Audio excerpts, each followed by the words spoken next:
program that deals with legal issues and questions we face as citizens of this amazing country, Nigeria. Legally Speaking. Join us every Friday from 5 p.m. to 6 p.m. for Legally Speaking. Hello, good evening, and welcome to Legally Speaking on Planet Radio 101.1 FM and Spectrum TV on free-to-air and Star Times Television.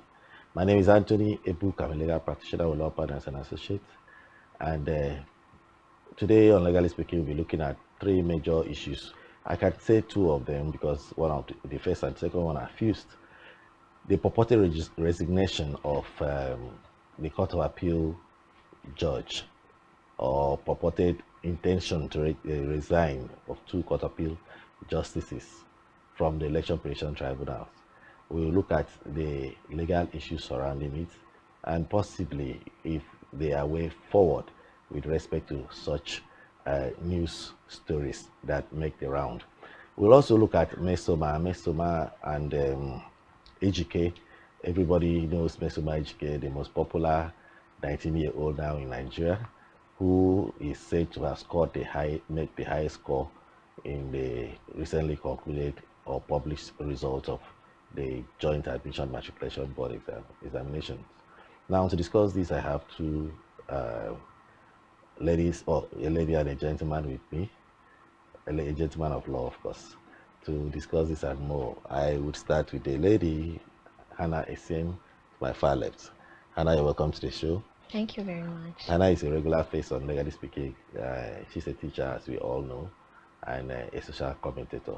I have also a legal practitioner this time around, Etini Basi. Etini Basi is a legal practitioner and she serves with law partners. Thank you very much. But I will start from the top. The registrar of the Court of Appeal, Umar Mohammed Bangari, has come out to disclaim the allegation or the very popular news that Justice Moses Ugo has resigned from the presidential election petition tribunal. The news went like wildfire over the last weekend, and by Monday the disclaimer started coming in. I start with you, Hannah, where you heard the news, right? Yeah, I did. And I have also seen the disclaimer. Okay. And I don't know. What happened when you heard the news? What was the impression when you heard the news? You believed it, right? When you hear news now, when somebody puts news out there, it's supposed to be what has happened. Okay. So when you hear news like that, someone speaks with authority. I mean, you declare that and give reasons. This fellow has resigned. So why would I not believe? Okay. Yeah. All right. So, Etini, let's come to you as a lawyer. What was the impression when you heard the news? Well, for me, I think I saw the news and the disclaimer at the same time. Okay. Yes. After seeing the news, a few minutes later, when I saw the disclaimer. Okay. So, what would you have thought ordinarily if you saw just the news? Well, seeing the news that the justice sitting at one of the justices sitting at the Presidential Election Petition Tribunal has resigned. Well, that's bothersome because it's definitely would affect the matter. Okay. At the tribunal. Yeah, because when I saw originally, I would say I did not take it with a pinch of salt, because my concern was this: if that's the news, why would he resign? Why don't you write a dissenting judgment? Because that's what judges do. Judges don't just resign from cases because they feel pressured. Nobody pressurizes you. Nobody's coming with a gun on your head. So what do? You write a dissenting judgment even when others don't follow to your line. And why would you be pressured when the matter has not even gone to the judgment stage? Where is the pressure coming from? All right. Okay. So when I saw the news, I knew eventually there would be a disclaimer, but it worried me. It worried me because I thought, like a lawyer, there are people that wouldn't think like lawyers. And in some climes, that news could burn the country down. Right? Why are you pressurizing him when there is no pressure on him? So, will it have burned the country down? I don't see how it would have burned the country down. Do you know why I say so? We Nigerians, we take a lot of things as we see it. We'll shout for 1 week and then we'll go back to our normal businesses.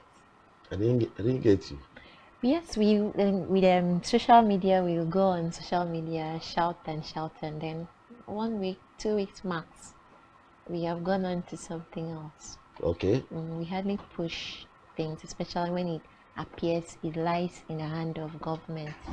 It's them, they have done it. There's nothing that can be done. So you Yes, face your front. Etienne, what would you think? I think it would have created a whole lot of issues because normally people are agitated basically about the outcome of the election. People are still agitated. People want to see how the matter would end. So in a situation where one person that was sitting over the matter resigns, and then the resignation will have a legal effect on that matter, it's going to create an uproar. You see, at the initial stage, what I perceived was that, okay, the person that is said to have resigned has a name that sounds like coming from a particular region of the country, and one of the candidates is from that region. The parties before him is from that region, and if he says he's resigning for altruistic reasons, which I don't want my hands to be stained, then it begs the question, did anybody try to stain his hands? And he said, no, I wouldn't do that against my brother. Now, subsequently, news came out that there was some other twist to the story, this time from an NGO called Face of Waziri. And they came out to say there were we are expecting 2 justices of the panel to resign. Reasons being that if they resign, though they'll be claiming that we are trying to protect democracy, but that if they resign, the effect would be that the matters will have commenced de novo, which would be against the spirit of the Constitution, which gives 180 days maximum for the conduct of presidential election petition tribunals, and that the new panel would not be able to complete the assignment within the time, and it will lapse. Now, the impression this NGO now gives is different from the altruistic reasons they gave for Honorable Justice Moses Ugo. Okay, so this impression now gives a picture of a sabotage, not necessarily somebody wanting to do the right thing, but that the Honorable Justice Moses Ugo would have been doing that because he has been maybe compromised to resign. It's kind of a blackmail. Yeah, compromised to resign. Not necessarily that he was resigning out of altruistic reasoning, but out of being compromised. So he tended to do the right thing, but for a very, very wrong purpose, right? What I've seen is that from that group, they said he was being pressured, that they are putting pressure, they want to put pressure on 1 or 2 judges, okay, to resign before the close of the case, yes, before the close of the matter. And I'm wondering, from what I read, actually, his name was not actually put out there as the person, like the news from the Waziri, yes, his name was not actually put out there as a person that wanted to resign. He said they wanted to pressurize 1 or 2 judges to resign before the date of the just on the heels of his purported resignation. The story now comes out that 2 people will be going down. One of them is already known, presumably, and the other is yet to be identified. And what was interesting about the report is, because it comes out after I think the Court of Appeal had debunked the claim. The report says the justice has not resigned. confirming what was said before that he has resigned is not true, but they are going to resign because something is being done, work is being done on them. The target is 2 judges to achieve what? To get the judges off the panel so that the matter will now have to start de novo, and then it will be statute bad, and then we go home. You can't try it again. So my thinking is, somebody sat down and said that the judge has resigned and has made a statement, and even said what the judge said in the statement. Yeah, true. That he resigned. He resigned with that person that gave that news. What are we gonna do about that? Exactly. Do we even know the person? Because even comes, when this with the Court of Appeal clerk registrar, Yes. he said news was online, a report online. Somebody sat down, and now you, the NGO, you're saying he hasn't resigned, but we know that they will resign because work is being done on them. Somebody said they have already done, even give us a statement, what the man said. Because personally, I was thinking, why doesn't this man say anything, until I understood that judges are not supposed to come out and talk like that. But I'm puzzled. Here is an NGO publishing things that they know blackmail is being done on the target is 2 judges, meaning that how many judges are on the panel? 5. Okay, you're saying 2 judges. We heard of 1 judge resigning first, and now you're saying 2 judges. So it means that all the 5 judges, are you saying they are culpable? This blackmail is just picking 2. You do cast lots and pick 2 to. I mean, the whole thing is, the way we are behaving in Nigeria is scary. He hasn't resigned, and news was all over to a point that the So has anybody been registrar had arrested? to debunk and say, this man is there. I understand the man can't talk on his own. Now I understand that judges are not supposed to make statements like that. So the man couldn't come out and say, where did this one come from? I didn't say anything.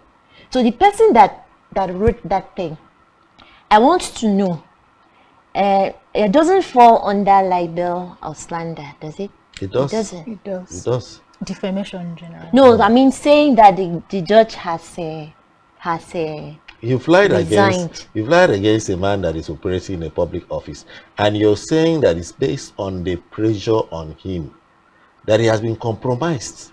Okay. I mean, the office of a judge is that of integrity.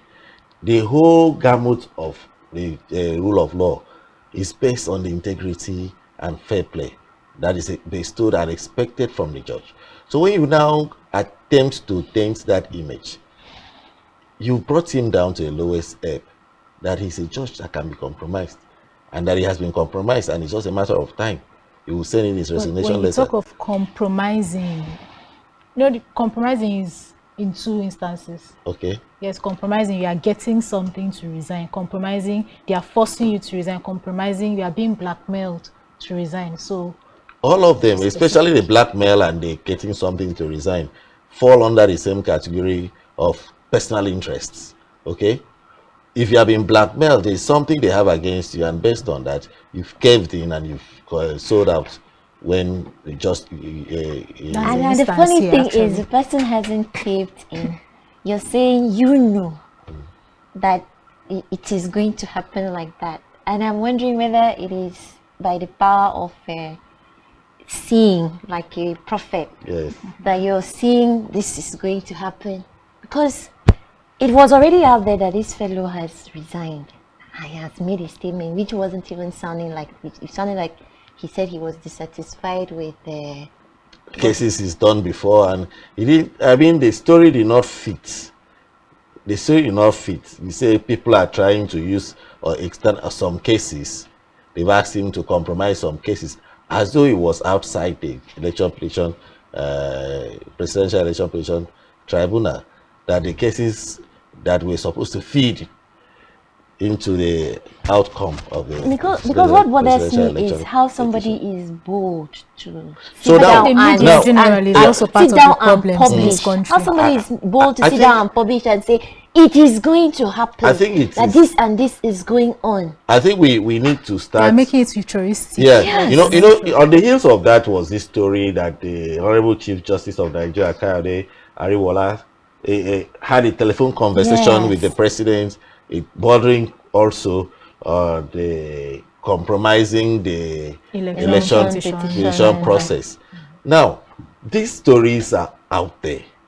Is there nobody tracking who is publishing these stories? What baffles me is that this particular one we are talking about of the Chief Justice, it was on Twitter. Someone just tweeted it, and the entire nation, because we are already aggravated, keyed into it and believed the story without actually trying to verify what happened. Because I recall of late, the last, I think the 9th Assembly tried to pass a social media regulation. Twitter ban. No, regulation law.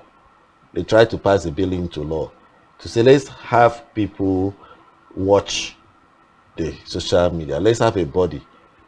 Let's have an organization where we can track and trace false news, right? Hate speeches, and the whole country almost went agog that you want to gag people from talking.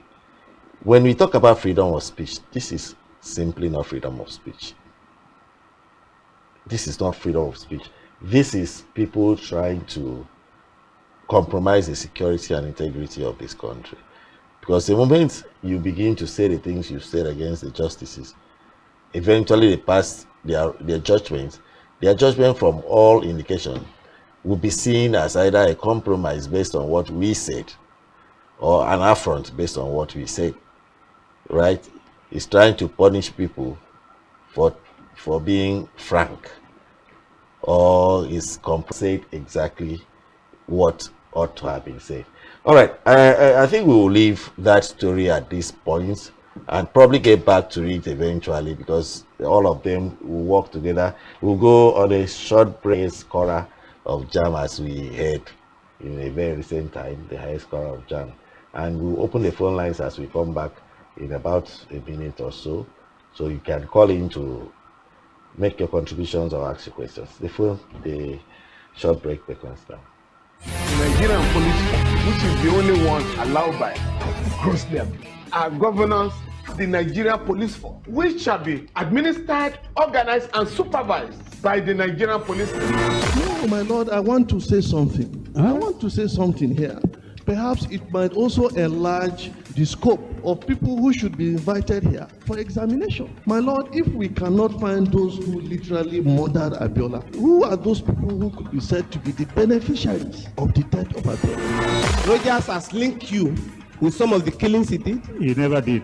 He linked you with the attempted murder of Hebrew. He did not. My lord, the Matters Council is leading the evidence in our matters. Is this an adversary proceeding? It's not, my lord, but you can't be talking about cases which are in court, Is my lord. this an adversary proceeding? It's not, my lord. These cases are in court, my lord. I'm just reminding your lordship. My lord, sorry, my lord, I think I'll be in cross-examination. Legally Speaking, a program that deals with legal issues and questions we face as citizens of this amazing country, Nigeria. Legally Speaking. Join us every Friday from 5 p.m. to 6 p.m. for Legally Speaking. Which are in court, Is my lord. this an adversary proceeding? It's not, my lord. These cases are in court, my lord. I'm just reminding your lordship. My lord, sorry, my lord, I think I'll be in cross-examination. Legally Speaking, a program that deals with legal issues and questions we face as citizens of this amazing country, Nigeria. Legally Speaking. Join us every Friday from 5 p.m. to 6 p.m. for Legally Speaking. All right, welcome back to Legally Speaking on Planet Radio 101.1 FM and Spectrum TV. If you're just joining us, we have been discussing on the issues in the press about the Presidential Election Petition Tribunal, the various purported resignations and non-resignations. But now we want to move to the second aspect of the stories that we have on the table today.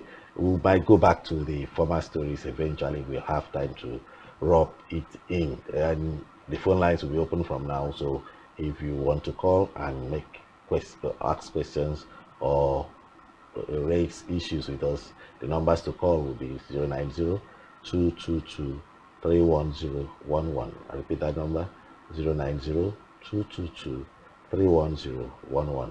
The alternative number to call will be 070-454-17707. I repeat that alternative number,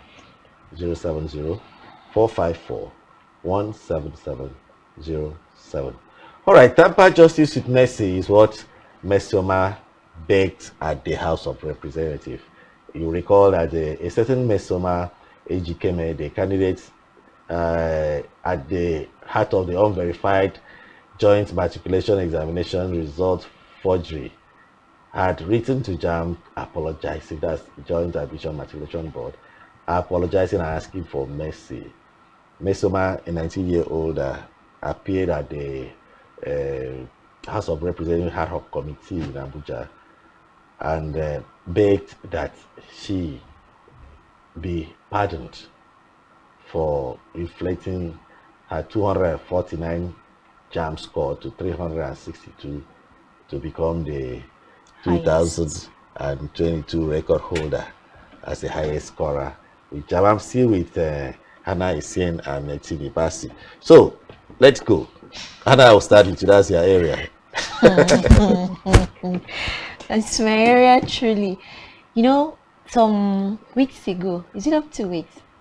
How I personally got wind of the story was I saw this girl on video talking about how traumatized she is. She passed wonderfully, and here she is being accused of forging result that she went and forged. I mean, a whole me that has been passing exams from my mother's womb, you're accusing me of this is my result. She did that, and everybody sided her, and it became a war. If you dare say it cannot be true, this little girl, everybody was talking. And then we hear that the little girl has finally admitted that she forged this result. Stories came up that JAMB has shown proof. She checked her result 4 times, and it was returned to her that she had 249. She checked 4 times, and it was returned that she had 249. And here she is brandishing a result that shows 362. She has gone ahead to collect an award for scoring so excellently. And now here we are. She has appeared before a House committee in the House of Assembly, and I'm wondering what she's doing there. Okay. I understand that JAMB had suspended her, barred her from writing the exam for 3 years. 3 years. So everybody, all news around, why I want to talk personally, he said, when you threw it at me, I'm a teacher. And in the very recent as first term of this, I saw what children did. Children that are not up to 19 years. In fact, it was a child that passed from SS1 to start SS2 this session. Did it also repeating with how easily people tell lies. I found myself accusing my teacher because the child's parent, we sent for the child. The child's father came in, introduced himself as a pastor, and said, a teacher in your school, this girl did not write a single, she didn't attend school 3rd term, but she produced a result, wonderful result, scores, duly signed and stamped. So he called the father in, and the father said, oh, it was the teacher in your school that I met who did this thing. And I had to go snooping around. I did all the investigation, and I grabbed one teacher. And my colleagues, there's a way people get to know someone well. And they were telling me, this lady can't do this kind of a thing. And we now looked again, and we saw what that girl did. So when I saw the news flying around, she's too little, 19 years is too little. I was like, who is too little? Children have been from as little as primary school. They go and add zeros to their scores to go and show their parents at home. And you're telling me that this 19-year-old young woman who could sit down and make a video appealing to public sentiment, lying, crying crocodile tears, and turning around to say, and you're telling me she's little, you should temper mercy. And my point is, I know very well that teenagers are very, very capable of these things. You say somebody, she may not even have been aided by anybody. They work with phones. They know phones more than we, the old people. So all that talk about her being too little just passed. I mean, it fell on my, because I knew that it wasn't, it wasn't a strange thing for her to do. Let's come to Etine. I mean, a lot of people keep having this impression she's a secondary school girl, at least post-secondary school girl. There's this sense of childhoodness in their reasoning, and because of that sense of childhoodness, they feel she should be spared, she should be punished, she should not be punished, she should be forgiven, that we have a place in our heart to. But let's have a rundown. What do you think? What does it? You have an impression of what the law would say with such behaviors, especially also without considering that she's a child, especially with respect to children. Yes, this girl is 19 years. Miss Oma is 19 years. Now the law is that a child from 18, a person from the age of 18 years is no longer a child. That the person is an adult. That means the person has a capability of staying outside her parents' house. The person has a capability of having a job. The person has a capability of taking care of her own self. Miss Oma is 19. So the law is that this girl has committed fraud. So to me, I feel that the punishments for fraud should be meted out to this girl because she's 19.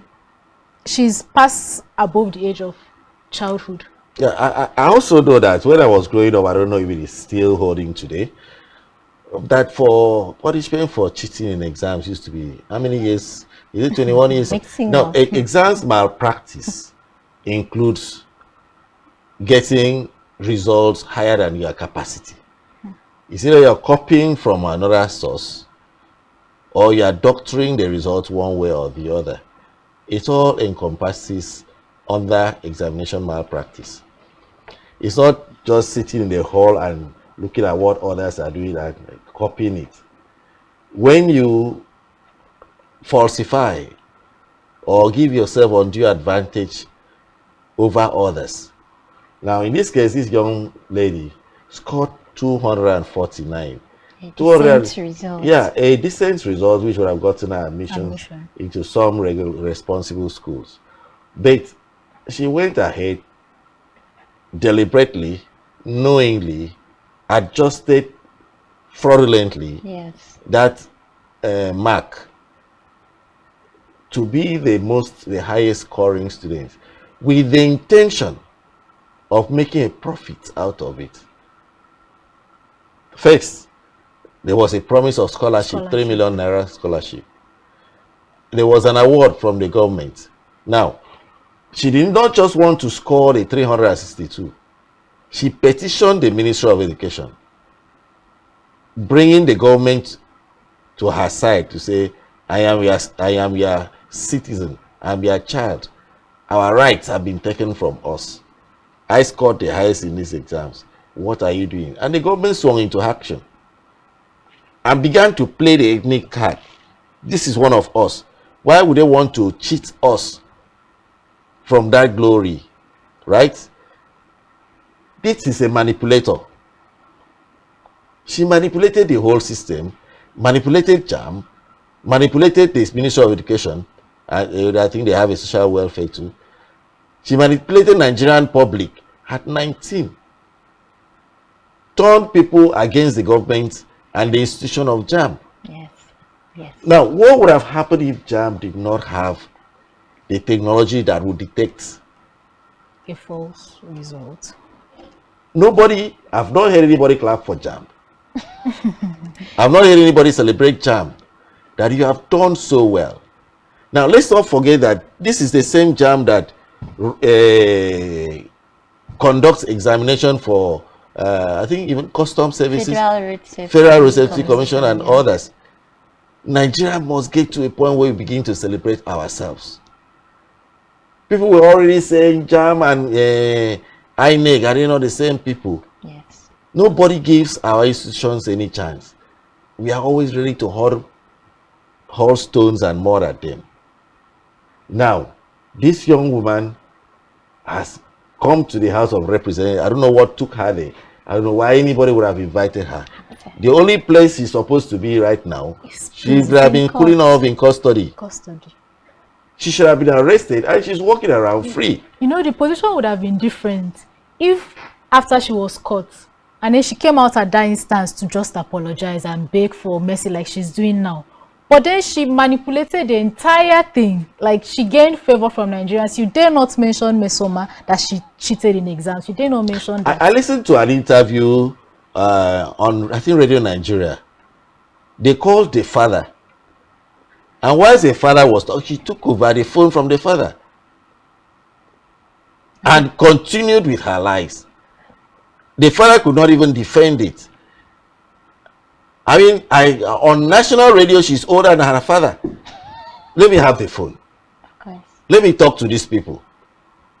How can you people say I cheated? How could I have cheated? Yes. I went and printed out my result, and that's the result they gave me. Because people had already said that changed the template. Like 2 years before now. Radically something that was last used in 2021. And people were still pretending as if they didn't see. And what annoyed me most about the whole thing was there was a girl that's got 360 who still comes from the east. The same state. So why were we arguing all this that is because she, and now everybody suddenly turns up around and says have mercy. Why do we have the criminal code? But you know, why do we have laws? You know, the laws of JAM on that exams malpractice, and I think the Exams Malpractice Act says that the JAM itself has the powers to suspend. Okay. Yes, to suspend anyone for the number of years they want if they are caught in exams malpractice. So I think that is a line. That is the same line JAM is towing. Now, let's assess that law. JAM is supposed to be conducting exams for underage children. So that law had taken into cognizance that these are secondary school children. If they are caught in malpractice, this and this should be done, which tampers down the criminal code with respect to forgeries and others. There was, I'm not sure they contemplated that a 19-year-old woman would be writing JAM. I don't think that was taken into consideration. Because if you consider that the laws around forgery, it's not necessarily a JAM thing. Yes, that's what I'm saying. Examination malpractice is not forgery. Going to exam and looking into your phone to copy answers, I don't think that's that's not the forgery aspect. That's malpractice. That's what I'm saying. So it's a different thing. Now, the second stage, which has taken it outside the school environment, is a forgery. Yes. You sit down. JAM gave you the results you had, and then you went and forged something else and presented as if that is what you got from JAM. And you didn't just forge that. You went ahead to take advantage of it. You were offered a scholarship of 3 million naira. You benefited from it. Whether or not it fell eventually on your laps, but the intention was very clear. All right? So legally speaking, this lady ought to be prosecuted. Why? Now on the talk of ought to be prosecuted, I understand that prosecution is a prosecuting like a law enforcement agency may decide not to prosecute. It's not the law provides to, which is why the of the blessed memory, Ganifa of the blessed memory, could go to court to compel the IGP to prosecute a suspected compel the IGP. Yes, but if a private person, the government has decided not to prosecute, and no private person wants to prosecute, in that case, that means the person can stay and not be prosecuted. Yes, he can stay and not be prosecuted. But there's strict liability. Yeah, there are questions you want to ask they will serve as deterrent. The punishment will serve as deterrent. Yes. The punishment also should correct the person, should serve as correctional. All right. Now, if the punishment, the sentencing could also be punitive for people who are watching, young people who are watching the drama, who have been so privy to it.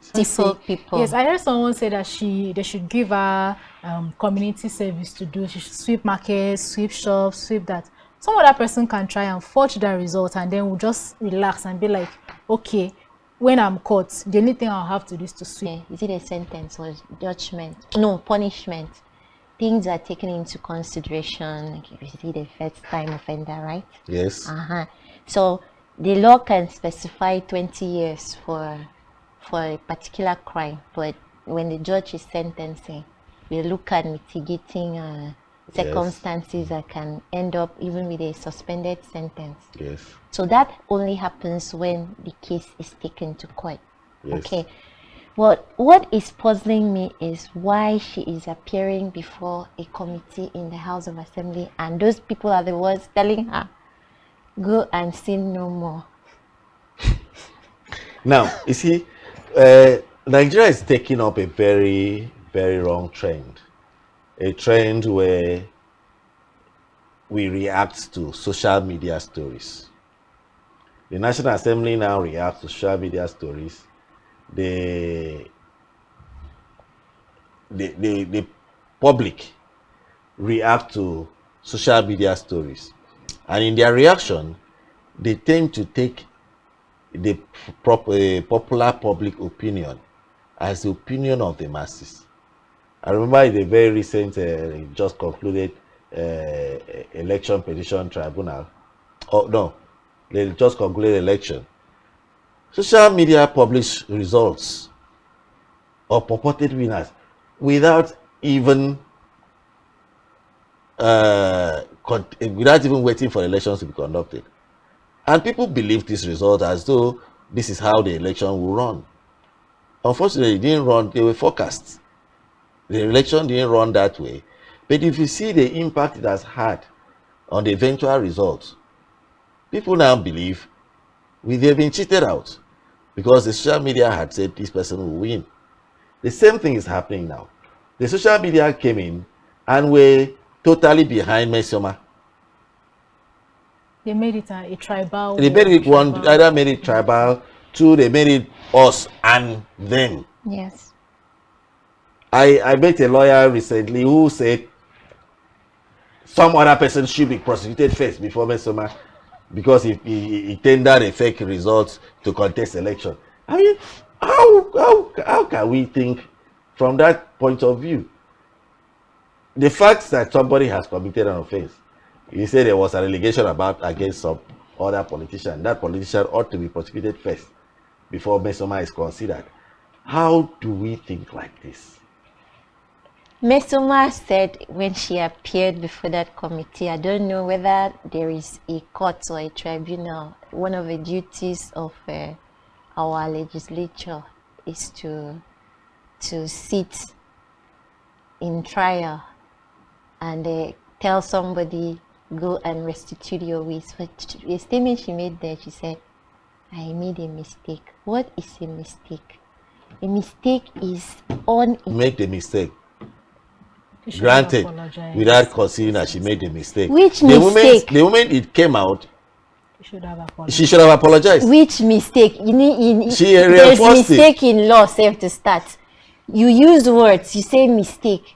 You checked jam portal four times and it was reported 249. So where was the accident that placed 362 in your hands? Your hands. Where was the accident? Because you took the scores away from even. You were sleepwalking when you did it. You took it away from the portal to an old portal, and so many faults were found with some what other person's past results. That the name of the and manipulated it and printed it out. I think they could notice because of that. They said the name of the center she used was the name that they no longer used. Yes. So there were many things showing that what she held was not the authentic thing. I think the owner of the center came out. And you come out and say you made a mistake. What kind of mistake is that? Forever to even use the word mistake. And it's annoying. Do you know how much JAM has spent on this matter?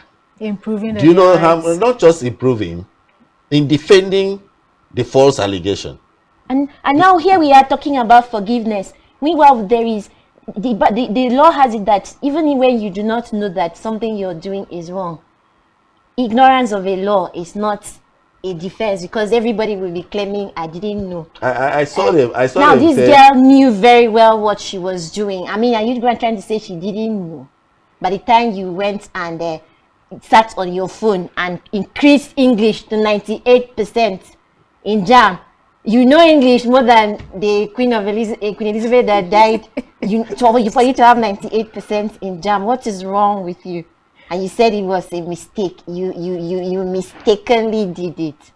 And now you are appealing to, if every criminal goes about saying forgive. Because why I'm saying this is I saw an article that there was this kit maker who has been tried because he did something with a child, indecent with a child.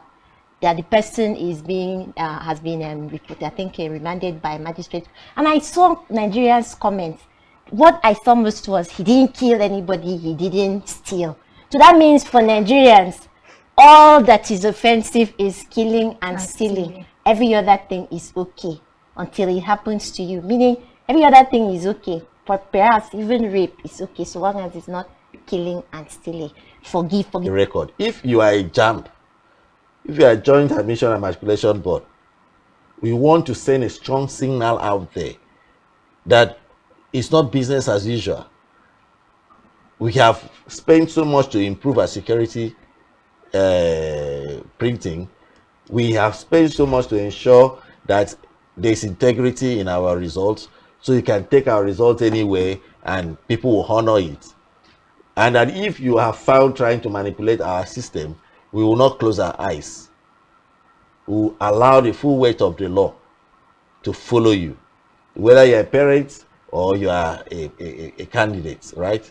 Those are the things I expect JAM would want to use this opportunity to underscore. I'm saying expect JAM. How is JAM supposed to? JAM has done its part, has suspended her for 3 years, right? Is that not what that was what JAM pronounced?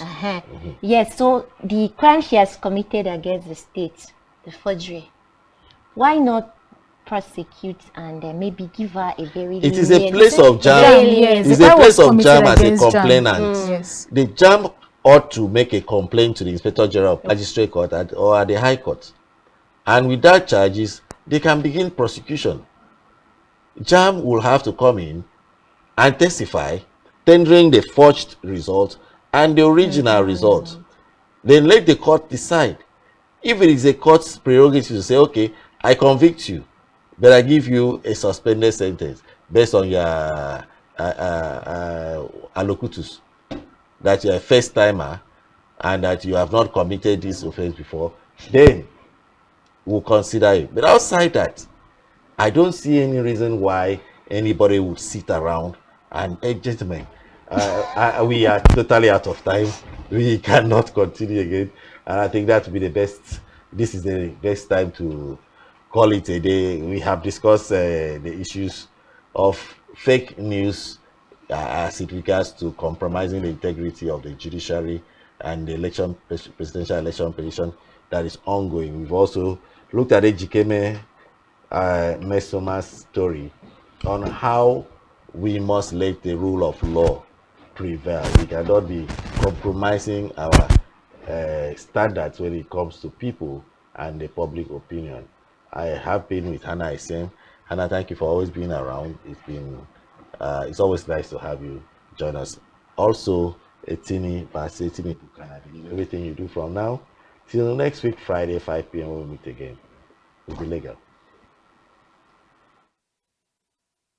Allowed by grossly abused. Our governors have to share police powers with the president as stipulated by the Constitution. We do not have a federal government police force. We have the Nigeria Police Force, which shall be administered, organized, and supervised by the Nigerian Police Force. No, my Lord, I want to say something. I want to say something here. Perhaps it might also enlarge the scope of people who should be invited here for examination. My Lord, if we cannot find those who literally murdered Abiola, who are those people who could be said to be the beneficiaries of the death of Abiola? Rogers has linked you with some of the killings he did. He never did.